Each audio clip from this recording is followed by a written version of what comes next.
E aí, galera, tudo certinho? Começamos, tava pedindo água aqui pra mim, porque ninguém merece começar sem água. Enfim, começamos nossa última revisão, vamos começar a finalizar os preparativos para essa prova de domingo, né? Então, a gente precisa tomar cuidado com pequenos detalhes. Eu já recebi aqui algumas dúvidas de vocês, 5 dúvidas, e eu vou chegar nelas, tá? Porque os primeiros 30 minutos eu mesmo vou fazer uma revisão aqui, uns 20 minutinhos, na verdade, uma revisão de teoria, de matéria, para a prova objetiva, ou para a prova discursiva, as questões discursivas, e também para o mérito da peça. Depois, nesses últimos 40 minutos, eu vou começar resolvendo as dúvidas que vieram aqui para mim, né? Eu tô com um papelzinho de dúvida aqui, e vocês podem mandar as dúvidas que a gente vai estar recebendo as dúvidas aqui ao mesmo tempo que você está mandando. Rafael está respondendo, ó, Rafael aqui, ó. Rafa, tudo bem? Tudo bem, Matheus. Boa noite. Pois é, Rafael tá aí, ele tá não só respondendo as dúvidas de vocês, o que for chegando aqui mais simples ele mesmo responde automaticamente, mas também ele vai selecionando aquelas que ele considere mais importantes ou mais difíceis de dar uma resposta rápida para que eu possa trabalhar aqui. Então vai mandando as dúvidas de vocês aí durante a transmissão, ela é para isso, né? A gente está aqui nesse último chat para poder fazer a nossa revisão final e aparar todas as arestas. A sua dúvida é a dúvida do colega, então por isso que a gente vai estar trabalhando ela aqui, tá bom? Antes, como eu disse a vocês, antes da gente partir para as dúvidas recorrentes que já estão na minha mão, eu quero falar um pouquinho acerca de alguns temas relevantes para essa prova.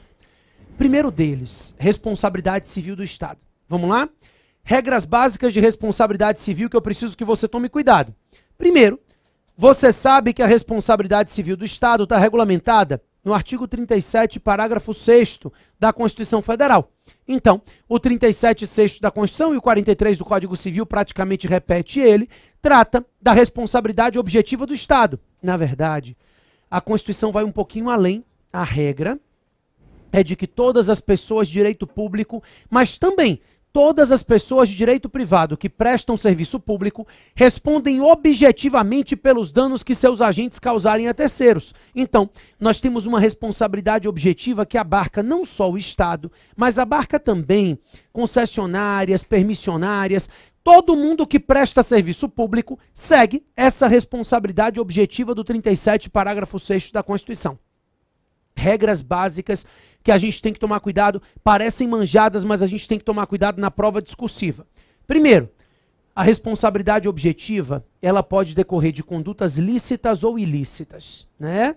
A gente sabe que em se tratando de condutas lícitas, a responsabilidade se baseia no princípio da isonomia, da igualdade. Ou seja, eu preciso demonstrar que essa responsabilidade civil do Estado, ela decorreu do fato de que numa conduta lícita, o Estado causou um dano específico, diferenciado a alguém. Então, alguém foi especialmente prejudicado no benefício de toda a coletividade. Essa é a ideia. A ideia de que o ônus da vida em sociedade é repartido igualmente entre os cidadãos. Se eu sou especialmente prejudicado no benefício de todos, nada mais justo do que todos, no caso aqui representados pelo Estado, me indenizarem. Certo? Lembrando, primeiro ponto. O segundo ponto importante é vocês raciocinarem que essa responsabilidade objetiva, de acordo com o STF, ela se mantém objetiva independentemente da qualidade da vítima. Ou seja, seja a vítima usuária do serviço público prestado, seja a vítima não usuária do serviço público prestado, independentemente disso, a responsabilidade do Estado e da prestadora de serviço público se mantém objetiva. Não há necessidade de a vítima ser usuária para que essa responsabilidade objetiva esteja configurada, né? Além disso, o prazo prescricional para ação de reparação civil em face do Estado é de 5 anos, decreto 20.910, e o prazo para ação de regresso e responsabilização do agente é de 3 anos, artigo 206 do Código Civil. Não é imprescritível essa ação de regresso em face do agente. Se você tiver que defender um agente público porque o Estado alega a imprescritibilidade e propõe a ação de regresso, você vai dizer que não é imprescritível. O agente público é particular. E aí se aplica o artigo 206 do Código Civil. 3 anos, né, essa ação de reparação civil vai estar prescrita. Só para a gente fechar, quero lembrar um ponto importante, porque isso está na moda, tá? É a ideia da custódia. Pessoal, as situações de custódia estão caindo bastante nas provas de concurso e daqui a pouco vou começar a cair na prova de OAB também. É importante que você se lembre que, embora a gente tenha uma regra inicial de que nos casos de omissão a responsabilidade do Estado é subjetiva, ou seja, você precisa comprovar a má prestação do serviço para responsabilizar o Estado. Isso não se aplica nos casos de custódia. Então, o Estado tendo custódia de coisas ou pessoas, ele responde objetivamente pelos danos que decorram dessa custódia. E aí, a gente tem responsabilidade objetiva por uma morte de preso, por outro preso, e até mesmo por suicídio de preso hoje, se trata de responsabilidade objetiva no entendimento do STF, tá? Segundo ponto importante, improbidade. Quando eu falo de improbidade administrativa, eu quero lembrar alguns detalhes. Primeiro, que hoje a lei prevê 4 espécies de atos de improbidade, não só 3. Então, nós temos os atos de improbidade que geram enriquecimento ilícito do agente em detrimento da função pública. Temos os atos de improbidade que causam dano ao erário. Temos os atos de improbidade que atentam contra princípios da administração. E nós temos os atos de improbidade, diz o artigo 10A, naquelas situações em que o agente público mantém, cria ou amplia indevidamente benefício tributário em relação ao tributo do ISS. Então, se o agente público mantém, cria ou amplia um benefício ilícito em relação ao tributo do ISS, a gente está numa espécie diferenciada de ato de improbidade. Daí você vai abrir o artigo 12 e vai ver as sanções aplicadas para cada uma delas. O meu detalhe, prova discursiva, a gente se preocupa menos com decoreba. Só quero que você atente, porque se vier esse caso concreto dele chamar o amigo dele e dizer: ah, rapaz, eu tô aqui na prefeitura, prefeito fulano de tal, como um amigo estava abrindo um negócio e ele quis dar uma mãozinha, ele criou uma isenção tributária para o imposto sobre serviço, o ISS. Não pode. Isso é um ato de improbidade específico, novo, né, desde 2016, dezembro de 2016, inserido na Lei 8429 de 92, tá? O outro ponto importante na improbidade é lembrar que no caso do artigo 10, a lei diz expressamente que são atos de improbidade os atos dolosos ou culposos que causem dano ao erário. Nos outros casos, como a lei não diz nada, o entendimento do STJ é que não se pode presumir a modalidade culposa. Por isso, os atos que não causem dano ao erário, né, que atentem contra princípios, que violem, que gerem enriquecimento ilícito, mas que não causem prejuízo patrimonial ao erário, esses só podem se configurar a título de dolo, né? A culpa não é suficiente para justificar um ato de improbidade que não cause dano ao erário, ok? Pessoal, só mais um detalhe que eu acho que isso aqui já é manjado também. Lembrar que a lei de improbidade não se aplica somente aos agentes públicos, né? Qualquer particular que de alguma forma tenha concorrido ou induzido para a prática do ato, ou dele se beneficiado de forma direta ou indireta, responde perante a lei. Então, mesmo os particulares que de alguma forma concorreram, induziram ou se beneficiaram da prática do ato, direta ou indiretamente, também se submetem às regras da Lei 8429, ainda que não tenham a qualidade de agente público, ainda que não sejam agentes públicos propriamente ditos, ok? O terceiro ponto que eu queria lembrar a vocês rapidinho é o procedimento expropriatório. Eu lembro a vocês que a desapropriação se divide numa fase declaratória e numa fase executória. Então, primeiro, o Estado declara a utilidade pública ou interesse social, depois ele paga o dinheiro e entra no bem. Essa declaração, ela pode ser feita ou por decreto, né, o decreto expropriatório, ou por meio de lei, lei de efeitos concretos. Então é possível que a declaração se dê mediante decreto, é possível que a declaração se dê mediante lei. E aí, declarada a utilidade pública ou interesse social, nós temos algumas regrinhas para tomar cuidado. Primeiro, após a declaração, o Estado tem o poder de penetrar no bem para fazer medições, para fazer avaliações no terreno, e aí ocorre o que a gente chama de fixação do estado do bem. O que é isso?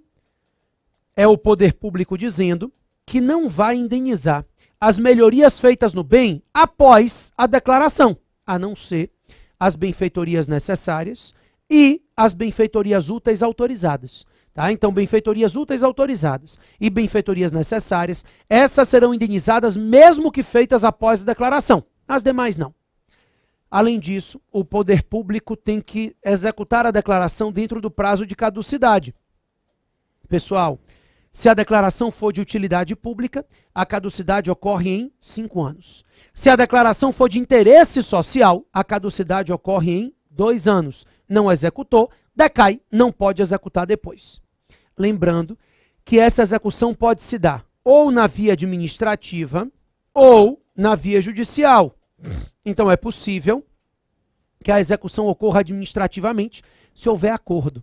Então, a administração pública oferece um valor mediante perícia feita na administração. O particular concorda com o valor oferecido pela administração, a execução ocorre na via administrativa. O particular recebe o valor, entrega o bem, fica tudo por isso mesmo. Agora, se o particular não concordar com esse valor, aí o poder público vai ter que propor uma ação judicial, que é a ação de desapropriação. Nesse caso, sempre que o particular não concorda com o valor, o ente público vai propor a ação de desapropriação. A ação é proposta e aí o particular é chamado a contestar o feito. A lei, que é o Decreto-Lei 3365, diz expressamente que na contestação pode-se discutir vício de natureza processual, é possível, mas no mérito, a única matéria de defesa é o valor indenizatório. Vocês não têm noção do que Johnny está fazendo aqui. Tá? Johnny está me gravando. O tênis dele desmontou. Isso é um tênis, é um sapato, sei lá que diabo é isso. Ele desmontou. Então, até o final da aula eu vou convencer ele a mostrar para a câmera o que aconteceu com o tênis dele. Tá? Então, ele está com os dedos de fora, porque o tênis desmontou no bico, assim, totalmente. E aí ele está tentando remontar o tênis. Eu não sei com o que ele vai remontar o tênis, mas ele está na esperança de que ele vai conseguir remontar o tênis. Isso é uma informação não importante para a segunda fase, mas eu não podia deixar de falar, né? Como eu não posso deixar de falar que hoje a Bibi Perigosa vai presa, né? A mãe dela vai ficar puta da vida, vai bater nela, vai ser uma confusão, que eu já soube, né? E eu vou assistir porque vai dar tempo. Mas enfim, voltando para cá, como eu disse a vocês, ele não pode discutir nenhuma outra matéria em relação à ilegalidade do ato de desapropriação. Ele pode discutir vício processual e ele também pode discutir o valor indenizatório. Qualquer outra matéria de defesa ele vai ter que discutir por meio de ação direta, vai propor uma outra ação. Por isso, como a discussão no processo não se pauta na entrega ou não do bem, né? O bem já era, se pauta em dinheiro, o Estado pode requerer e o juiz pode conceder uma liminar de emissão provisória na posse do bem. Então, nesse caso, o juiz pode permitir que o Estado se imita provisoriamente na posse do bem. Lembrando que essa emissão provisória na posse, ela depende, primeiro, de uma declaração de urgência. Então, o Estado precisa declarar que é urgente entrar no bem. E depois, em no máximo 120 dias após a declaração de urgência, que a validade dela é de no máximo 120 dias, ele vai ter que depositar em juízo aquele valor que é incontroverso, aquele valor que ele, Estado, considera justo e que você acha pouco. Nesse momento, o proprietário, se quiser continuar discutindo o valor indenizatório, ele tem direito a levantar 80% do valor depositado e ele deixa os outros 20% como garantia do juízo. Se ele levantar 100%, presume-se que ele concordou com o valor, o processo acaba ali. Então, para que ele possa continuar discutindo o processo, ele só pode levantar 80% do valor depositado. Com a decisão final transitada em julgado, ocorre a aquisição da propriedade pelo poder público, porque a única coisa que o Estado tinha até então era a posse do bem. A propriedade ele adquire agora. Bacana? O último ponto que eu queria conversar aqui nos aspectos teóricos, rapidinho, depois do que vocês perguntarem eu respondo, mas basicamente o quarto e último ponto é concurso público. Pessoal, eu lembro a vocês que os servidores estatutários, eles podem ser temporários, eles podem ser seletistas ou estatutários. Desculpa, os servidores estatutários não, servidores estatais, né? Eles podem ser temporários, seletistas ou estatutários. Os temporários não dependem de concurso. Eles são contratados com base no artigo 37, inciso 9 da Constituição Federal. Então, a contratação de servidores temporários depende da prestação de um serviço temporário de excepcional interesse público. Essa é a regra. Então, para que haja a possibilidade de contratação de servidores temporários, tem que haver serviço temporário, previsto em lei, né, específica. Tem que haver interesse público e a contratação tem caráter excepcional. Eles seguem um regime especial de direito administrativo definido nessa lei. Então não são empregados, tá? Por isso, a Justiça do Trabalho não julga as controvérsias deles, eles são julgados pela Justiça Comum e seguem um regime especial, não seletistas. Agora, seletistas estatutários, esses exercem atividade permanente no órgão. E aí, para ingressar no serviço permanente, tem que ser aprovado mediante concurso. O artigo 37, inciso 2 da Constituição Federal, exige o concurso de provas ou de provas e títulos, com exceção dos cargos em comissão. Cargos em comissão são cargos estatutários, mas são cargos de livre nomeação e livre exoneração, então não dependem de concurso, tá? Agora, o artigo 37, inciso 2, ele estabelece que o concurso público de provas ou de provas e títulos tem validade de até 2 anos, prorrogável uma vez por igual período, e prevê que o candidato aprovado dentro do número de vagas previsto no edital tem direito subjetivo à nomeação. Além disso, a sua prova anterior, não acredito que perguntem de novo, trouxe a súmula vinculante número 44, que eu sempre falo bastante em sala, né? Que diz que é possível o exame psicotécnico em prova de concurso, desde que haja previsão em lei. Não basta a previsão editalícia, o edital precisa estabelecer os critérios do exame psicotécnico, mas tem que haver previsão legal para que seja possível o exame psicotécnico no concurso, tá bom? Só para a gente fechar isso aqui, eu quero lembrar para vocês que os servidores públicos, eles têm direito de greve, que será exercido nos termos e condições definidos em lei específica. Quando eu falo que os servidores públicos têm direito de greve, a gente precisa excepcionalizar os militares, que não têm direito de greve, tanto as Forças Armadas quanto policiais militares não têm, e hoje o STF diz que essa vedação ao direito de greve também se estende aos policiais civis. Então, além dos militares amplamente considerados, o STF entende que os policiais civis também não têm direito de greve, porque tratam de temas referentes à segurança pública, a matéria de segurança pública não admite esse direito de greve, tá bom? O servidor que tem direito de greve para exercer depende de lei específica. O STF diz que não havendo lei específica, aplica-se a Lei Geral de Greve, né, que no caso é a Lei 7783 de 89, e essa lei traz percentuais para manutenção de serviços inadiáveis e tudo mais. Lembrando que o servidor que esteja em greve não tem direito à remuneração pelos dias parados, a não ser que a greve decorra de uma conduta ilícita da administração. Então, a não ser que a greve decorra de uma conduta ilícita da administração pública, o servidor em greve não tem direito à remuneração pelos dias parados. Ok? Vamos decidir algumas dúvidas de vocês aqui. Recebi o seguinte, dúvida, cabimento de recurso, considerações gerais. Vamos lá. Genericamente, alguma coisa aí urgente, Rafa? Tá tudo tranquilo? Não, por enquanto tudo tranquilo. Então ótimo, vamos lá. Cabimento de recursos, vamos lá. Para começar, a gente vai diferenciar os recursos no que tange a decisão, terminar ou não o feito. E aí, se o recurso tramita perante juiz singular, se o processo tramita perante juiz singular, das duas uma, ou a decisão do juiz singular termina o processo, ou a decisão do juiz singular não termina o processo, analisa uma matéria no bojo do processo. Decisão do juiz singular que termina o processo recebe o nome de sentença, não importa o conteúdo, tá? Ou seja, a decisão pode ser terminativa ou definitiva. que significa dizer que ela pode ser definitiva, ela pode analisar o mérito do processo, ou ela pode ser meramente terminativa. Ela não analisa o mérito, ela extingue o processo sem análise de mérito. Não faz diferença. Se for sentença, terminando o feito com ou sem julgamento de mérito, dessa sentença cabe apelação.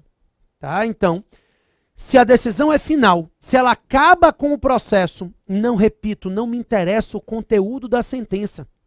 O que me interessa é que ela acabou com o processo. Então, nesse caso, cabe apelação.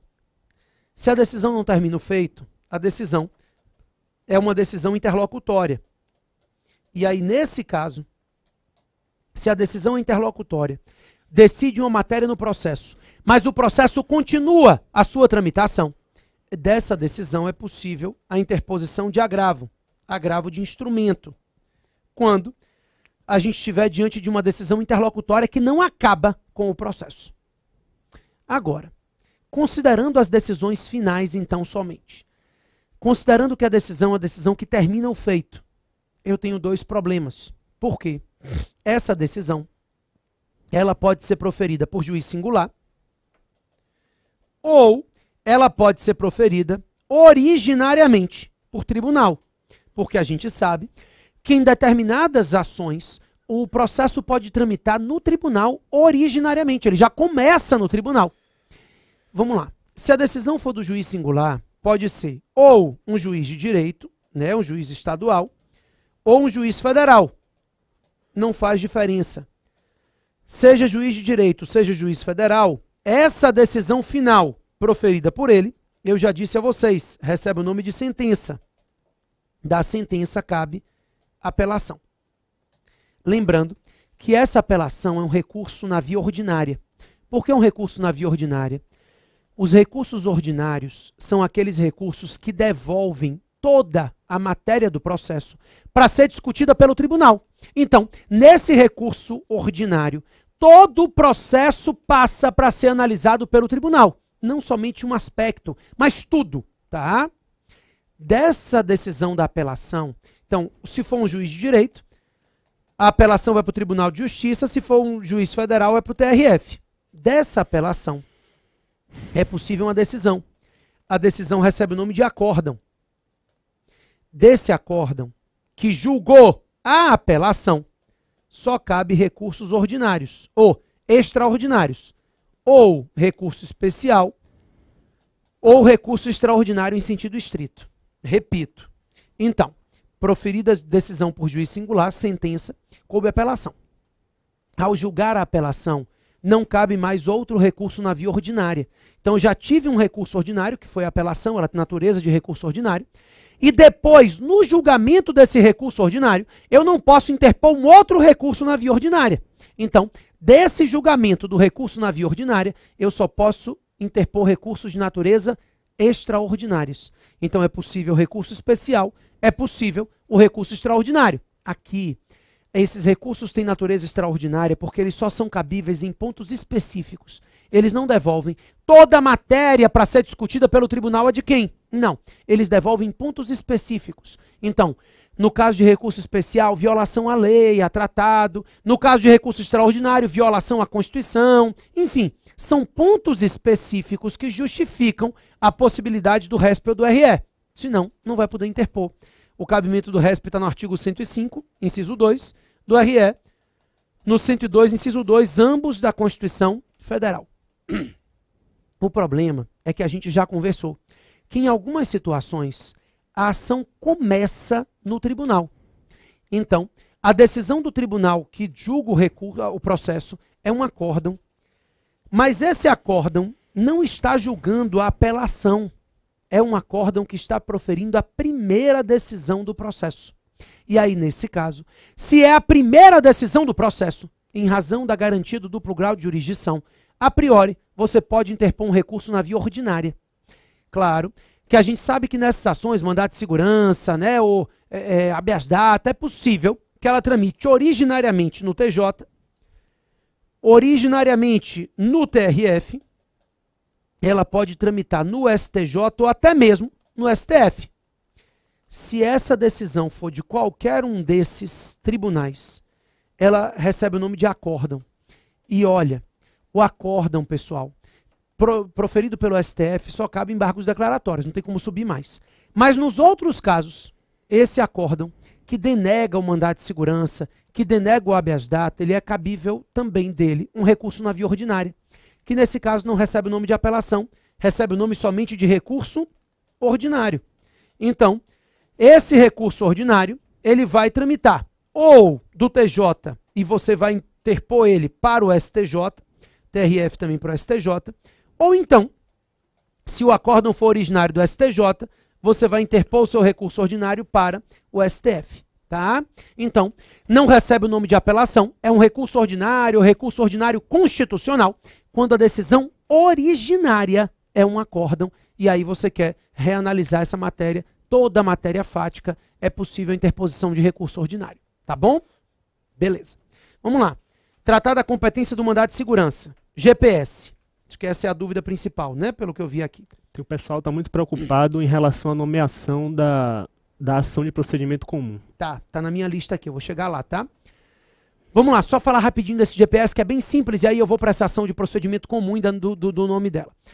Antes de mais nada, pessoal, eu lembro a vocês que se a gente tiver com um mandado de segurança contra um ato proferido por uma autoridade federal, aí você não tem dificuldade nenhuma, porque o artigo 20 da Lei 9.507 te dá toda a orientação que você precisa para definir a competência judicial, né?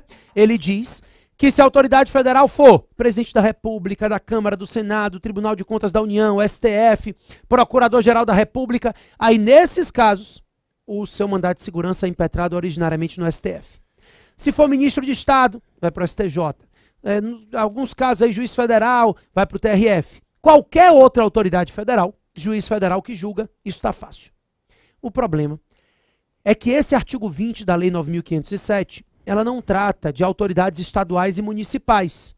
E aí, eu disse que isso é matéria definida em lei, em Constituição Estadual. Normalmente, a Constituição Estadual tem uma certa discricionariedade para definir a competência desses mandados de segurança quando se trata de autoridade estadual e municipal. Não existe uma regra única, mas a gente faz uma regra que é normalmente comum a todas as constituições estaduais. E a gente diz que quando o mandado de segurança for contra a autoridade estadual ou municipal, a competência para julgar o mandado de segurança é do juiz singular, juiz de direito. Então, o juiz de direito, o juiz singular, ele é competente para julgar o mandado de segurança quando se tratar de uma autoridade estadual ou municipal, salvo GPS, né? Ou seja, se a autoridade coatora for governador do estado,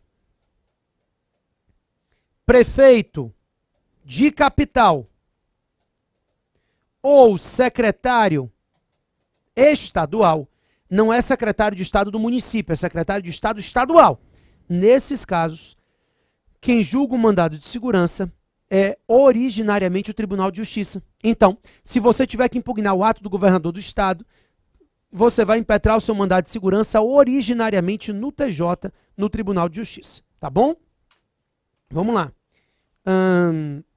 Como nomear corretamente a ação de procedimento comum? Pessoal, eu entendi mais ou menos a dúvida. É porque vocês estão tendo dificuldade de definir o nome do pedido. E aí quer saber se pode colocar simplesmente ação de procedimento comum. Pode. Resposta é que sim. Mas vamos por partes. Primeiro, antes de vocês montarem qualquer peça, a nossa combinação é que para montar essa peça, você primeiro faz um esquema. Nesse esquema você coloca autor, réu, competência, pedido e causa de pedir. E eu lhe disse, quando você descobrir o pedido, seja anulação, seja indenização, o que quer que seja, esse pedido vai ser o nome da ação de procedimento comum. Então, como você já vai ter encontrado o pedido antes, a ação de procedimento comum a gente vai chamar de anulação, de indenização, enfim. Se você tem muita dificuldade, tiver dúvida na hora e colocar ação de procedimento comum, se a sua pergunta é, vai zerar a peça? Não. Você vai ter acertado a peça. Então a banca, ela não pode zerar a sua peça, porque você escreveu ação de procedimento comum. Significa que ela pode não descontar nada? Não, também não significa isso. Vai depender do espelho, tá? Pode ser que ela te dê 2, 3 décimos para você colocar o nome do pedido lá, né? Ação anulatória, né? Enfim, é possível. Não é o comum, não tem acontecido nas últimas provas. Ela aceitou a ação ordinária, né? Porque a gente estava no CPC anterior, mas ela aceitava as ações com base no rito ordinário, pura e simplesmente. Não pontuava, nem despontuava qualquer nome do pedido no nome da ação. O ideal é que você, tendo segurança, coloque o nome da ação. Ação anulatória, né? Ação indenizatória. Mas se você colocar ação de procedimento comum, a sua peça estará correta. Eles não podem zerar a sua peça por causa disso. Tá bom? Fique tranquilo em relação a isso aqui. Zerar a peça não é tão simples como você pensa, não. Zera a peça porque errou a peça mesmo, tá? Vamos lá. Veio uma dúvida perguntando assim. Principais pontos sobre cabimento do mandado de segurança, ação de procedimento comum e habeas data. Vamos lembrar rapidinho? Isso aqui é fácil, né? Uma gradação bem simples que a gente já fez aqui algumas vezes, não custa a gente refazer. A gente combinou que a gradação é, se for cabível habeas data, ele é prioritário. Se não for cabível, a gente opta pelo mandado de segurança e somente não sendo cabível os outros dois, a gente vai optar pela ação de procedimento comum. Então, para começar, é cabível o habeas data nos moldes do artigo 5º e da Lei 9.507, quando se tratar de violação ao direito à informação, né, do impetrante. Lembrando que, nesse caso, ele quer obter informações acerca da pessoa dele. Ele não quer obter certidão. Se ele quiser obter certidão, o direito à certidão se discute por mandado de segurança. Ele quer só ter a informação. A informação está lá no registro público, ele não tem, ele quer ter. Então, ele pode pedir informação, ele pode pedir retificação ou acréscimo de informação. Em todos os casos, a gente sabe que tem que haver a recusa da administração pública. Não é o esgotamento, mas a recusa, para que haja interesse de agir. Essa recusa, ela pode ser expressa ou tácita. Então, se ele pediu a obtenção de informações e a administração negou, ou não prestou em 10 dias, mais de 10 dias, recusa tácita, impetra habeas data. Se ele pediu para retificar ou acrescentar informações, a administração pública não retificou e nem acrescentou em mais de 15 dias, ou se recusou, recusa tácita também, certo? Então, nesses casos, eu posso optar pelo habeas data. Se eu não estiver discutindo o direito à informação acerca da minha pessoa, mas se tratar de uma violação a direito líquido e certo, eu posso impetrar o mandado de segurança. Então, o mandado de segurança é cabível quando houver a violação a direito líquido e certo do impetrante. Não necessariamente direito líquido e certo, na verdade não pode ser direito líquido e certo de obter informação acerca da pessoa dele, porque só cabe mandado de segurança se for um direito líquido e certo não amparado por habeas data. Lembrando que o primeiro requisito é justamente essa apresentação do direito líquido e certo, ou seja, é o direito que não tem discussão fática, tá? Direito líquido e certo não é mais direito do que os outros, não impede a matéria jurídica ser controvertida. O que não pode haver é controvérsia em relação aos fatos, porque no mandado de segurança não se admite dilação probatória. Então, todos os fatos têm que ser provados documentalmente. Nessa ação não vai caber perícia, testemunha. Então, todos os fatos têm que estar apresentados de forma documental. Isso é o direito líquido e certo. Significa que não haverá dilação probatória durante o processo. Todas as alegações serão comprovadas por documentos. Além do direito líquido e certo, o mandado de segurança depende do respeito ao prazo de 120 dias, contados do conhecimento do ato coator. Então, do conhecimento do ato coator, ele tem que impetrar o mandado de segurança em no máximo 120 dias. Também não pode se tratar de lei em tese, lei geral e abstrata. Não pode ser ato de gestão comercial.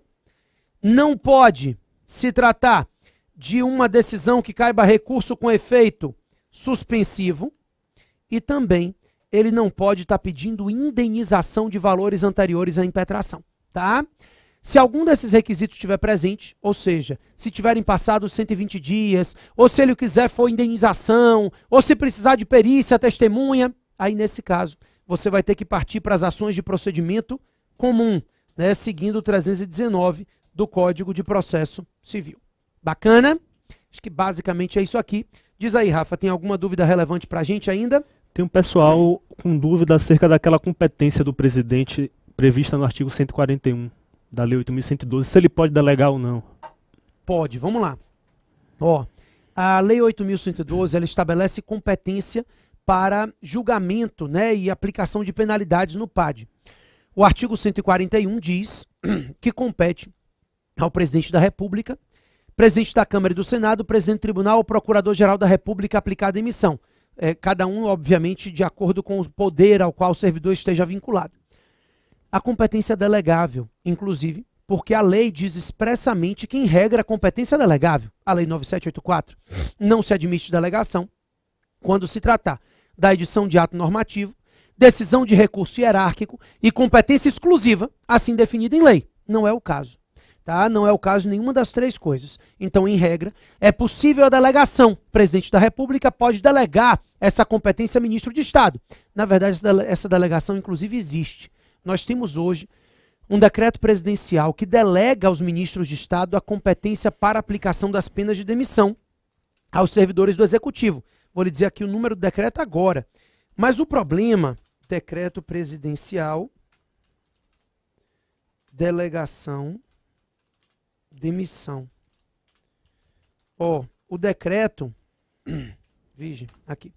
O decreto é o decreto 3035, que delega essa competência de demissão aos ministros de Estado. Só que decreto presidencial não é exigido de você em prova. Então, a não ser que a questão diga expressamente que houve a delegação, você vai considerar que a competência é do presidente da República, tá?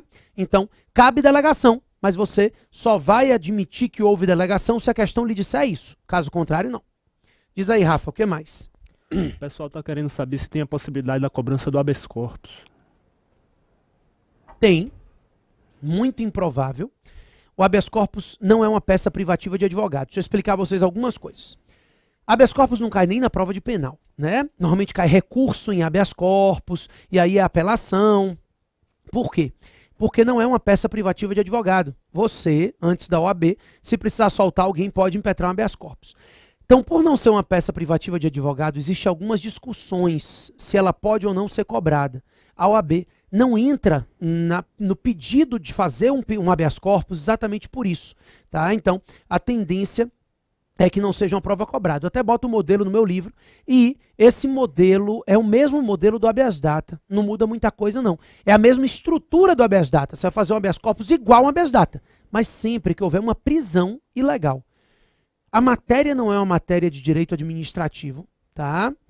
A peça não é privativa de advogado, mas, coincidentemente, o habeas corpus está lá no nosso conteúdo programático. Então, assim, é uma peça que eu coloco até o modelo no nosso livro exatamente por isso. Porque eu digo que se trouxer uma situação em que houve prisão e eu preciso soltar, você vai fazer o habeas corpus. Mesmo modelo do habeas data, não muda nada. Você pode usar o mesmo modelo do habeas data. A gente pode também, eu posso pedir a Rafael, vou fazer isso, já fiz isso na vez passada. Rafael vai disponibilizar esse modelo na plataforma de mentoring para vocês, se vocês quiserem dar uma olhadinha. Acho importante que deem uma olhada, mesmo sabendo que é o mesmo modelo do habeas data, para se sentirem seguros, tá? Então, dá uma olhadinha. Rafael vai postar, amanhã mesmo ele já posta isso para vocês na plataforma de mentoring do curso, no dia de amanhã, mas não é uma peça provável, tá? Nunca caiu. Não tem caído desde que unificou nem em penal, não é uma peça tão provável de cair, embora seja possível sim, na minha concepção, a probabilidade é muito absurdamente pequena. Mas é simples, é uma petição simples, não tem muito formalismo, a gente segue a estrutura do habeas data, mas na verdade nem existe muito formalismo quando se trata de habeas corpus, como eu te falei. Não é uma peça privativa de advogado, então nós não temos tantas formalidades para essa peça, tá? Vamos lá, Rafael, mais alguma coisa pra gente? Como pedir a tutela de urgência em uma ação de indenização sem satisfazer imediatamente o direito?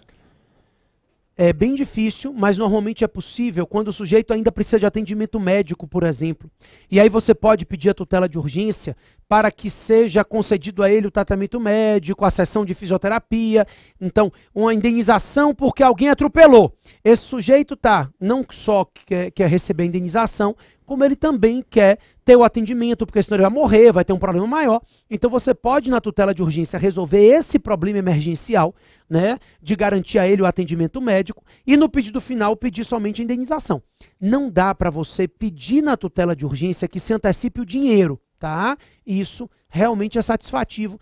Então, em ações indenizatórias, em regra, a gente não pede a tutela de urgência. Como eu te falei, é assim possível um pedido acessório à indenização, né? Um pedido de atendimento médico para ele não morrer, e a indenização fica no pedido final. A tutela de urgência, com o pedido de indenização propriamente dito, né, na tutela de urgência, não é cabível. Embora a gente de vez em quando veja no dia a dia os juízes concederem aí algumas situações dessas, teoricamente não é possível. Inclusive a jurisprudência hoje não admite concessão de pagamentos, nada disso em decisão precária, tá? Diz aí, Rafa. Agora uma dúvida de direito material. No caso da reversão, ela só pode se dar mediante aposentadoria por invalidez? É matéria discutível também, né? Teoricamente, o STF entende que sim. Para fins de prova, não, tá? Para fins de prova, a gente segue a lei, no caso a 8.112. Nós temos duas espécies de reversão. A primeira reversão é aquela reversão que decorre da aposentadoria por invalidez. Nesse caso, em se tratando de uma aposentadoria por invalidez, o servidor público reverte ao exercício da atividade, independentemente do prazo. Ou seja, a qualquer tempo, se esse servidor se mostrar passível de poder exercer a atividade pública, se a invalidez tiver cessado, a qualquer tempo, ele reverte ao cargo, não tem prazo. Mas também, nós temos uma reversão na aposentadoria voluntária, que a lei chama de reversão no interesse da administração. Essa reversão no interesse da administração, ela tem vários requisitos. Dê uma olhadinha aí depois na lei 8.112, que diz que a reversão no interesse da administração depende do interesse da administração, obviamente, do pedido do servidor. Então nós temos o interesse da administração, o pedido do servidor. A aposentadoria tem que ter acontecido há, no máximo, 5 anos. Ele já era estável no momento que foi aposentado. E, além de tudo isso, além do pedido do servidor, do interesse da administração, dele ser estável e tudo mais, tem que ter cargo vago. Esses requisitos não são obrigatórios na reversão da aposentadoria por invalidez, mas no caso da aposentadoria voluntária, sim. O STF, em algumas decisões, vem dizendo que a aposentadoria voluntária quebra o vínculo e, por isso, o retorno sem concurso seria inconstitucional. Para fins de prova, siga a lei por enquanto. Tá bom? Diz aí, Rafa. Dá uma olhada aqui.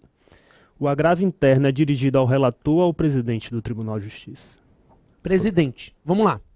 Seguinte. Mesmo que a decisão seja do relator, você agrava para o presidente. Eu fiz o cabimento de recurso aqui, esqueci de falar de agravo interno, né? Então vamos lá. O problema é que tudo aquilo que a gente falou de recurso está certo. Mas em algumas situações, a decisão do tribunal não é um acórdão. O acórdão é uma decisão colegiada proferida pelo tribunal, tá? Então, em regra, quando você vai ao tribunal requerer uma decisão, seja quando você vai na petição inicial diretamente para o tribunal, seja quando você vai mediante recurso, você quer que a decisão seja colegiada, ou seja, que a decisão seja proferida por desembargadores, uma turma, o pleno, né, uma sessão, enfim, você quer uma decisão colegiada, que é o que a gente chamou de acórdão. Mas em algumas situações é possível que uma decisão seja proferida pelo presidente ou pelo relator do processo. O presidente do tribunal ou relator do processo podem proferir uma decisão. Nesse caso, a gente chama essa decisão de decisão monocrática. A decisão monocrática é a decisão que é proferida monocraticamente, o nome já diz, né, por um desembargador, por um ministro, e não pelo colegiado. Então não é um acórdão, é uma decisão monocrática proferida pelo tribunal. Nesse caso, você tem o direito de que o seu pleito, não importa se em recurso ou se ele foi mediante petição inicial, você tem direito que o seu pleito seja analisado pelo colegiado. E aí você pode interpor um agravo regimental ou agravo interno. Ele é interno porque ele vai ser interposto perante o próprio tribunal.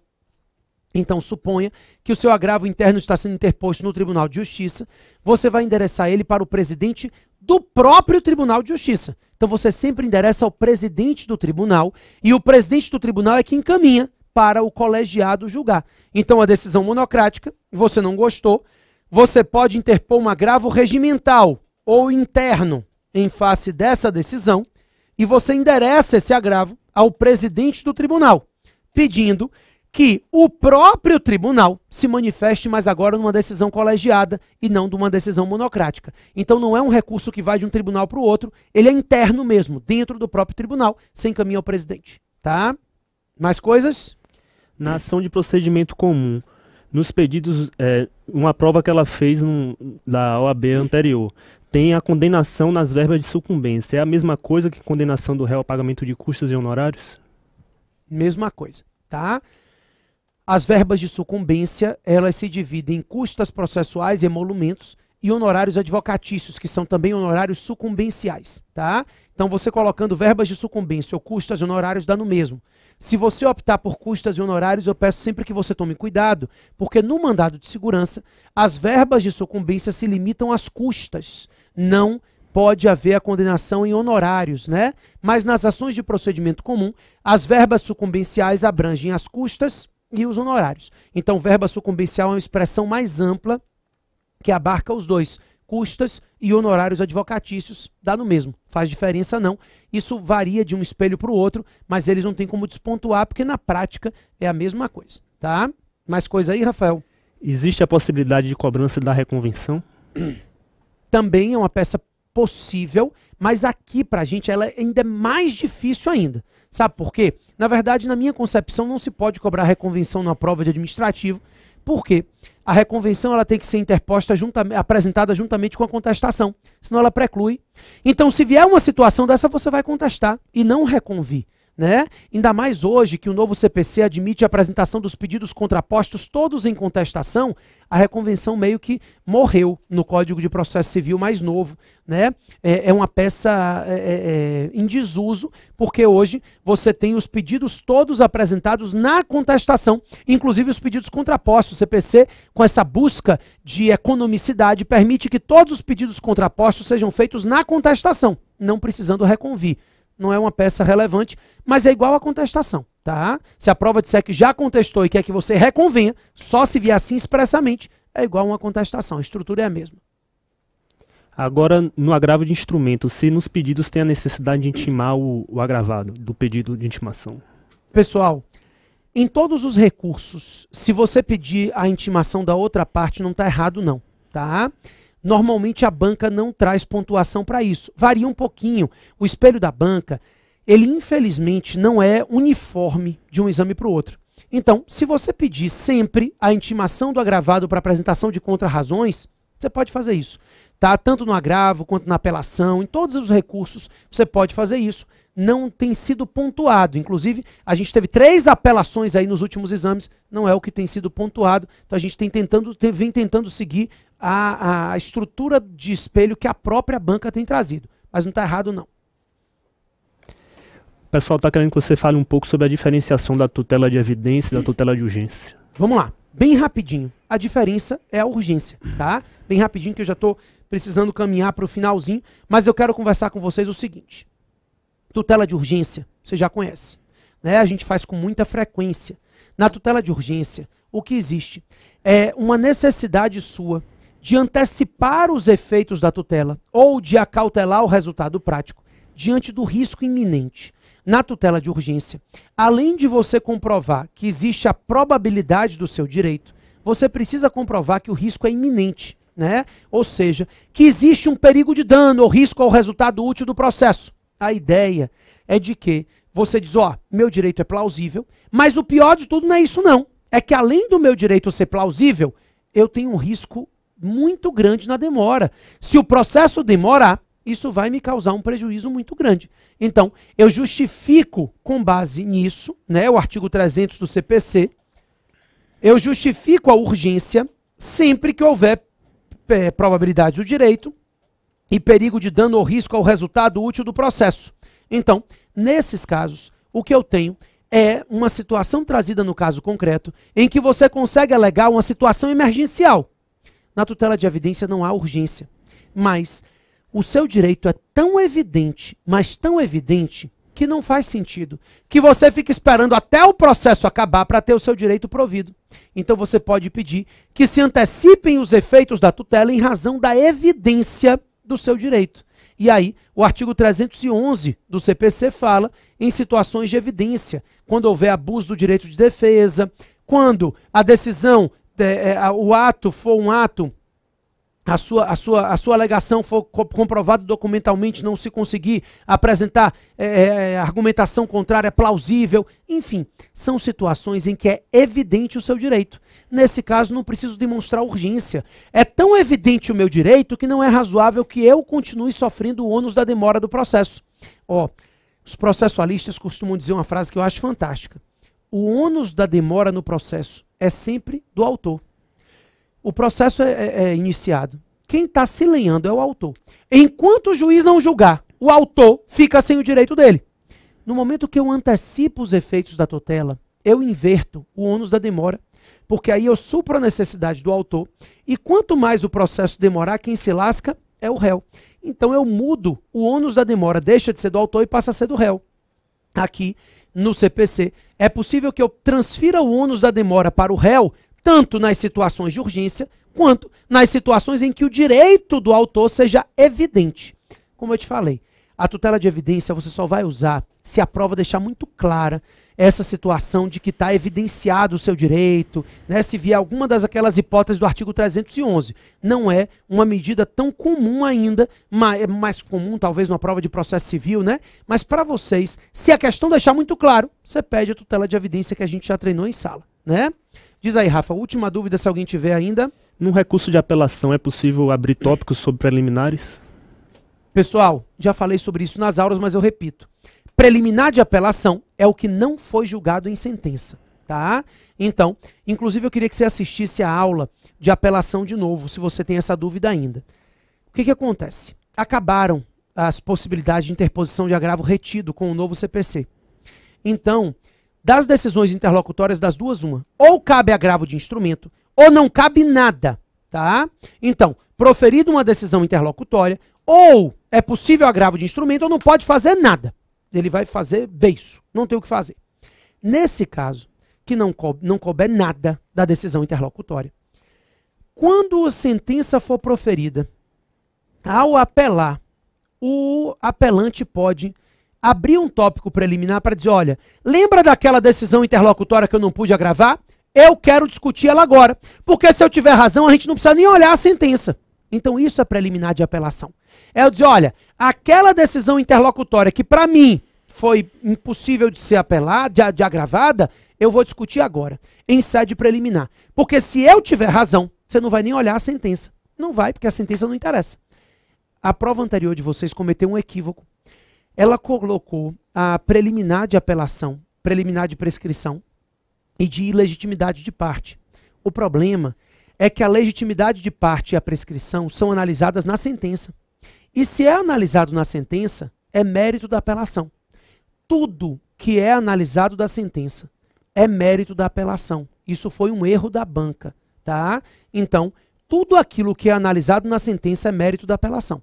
Só é preliminar de apelação aquilo que não foi analisado na sentença. Foi decisão interlocutória que não coube agravo, tá bom? Pessoal, nosso tempo acabou, né?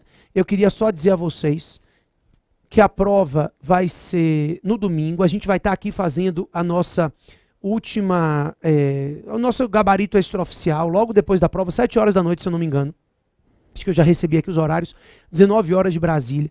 Eu, de Brasília, daqui de Salvador também, vai ser o nosso gabarito extraoficial para a gente discutir a prova. Então, assim, antes de mais nada, eu queria te dizer que se você não fez todos os simulados, faça.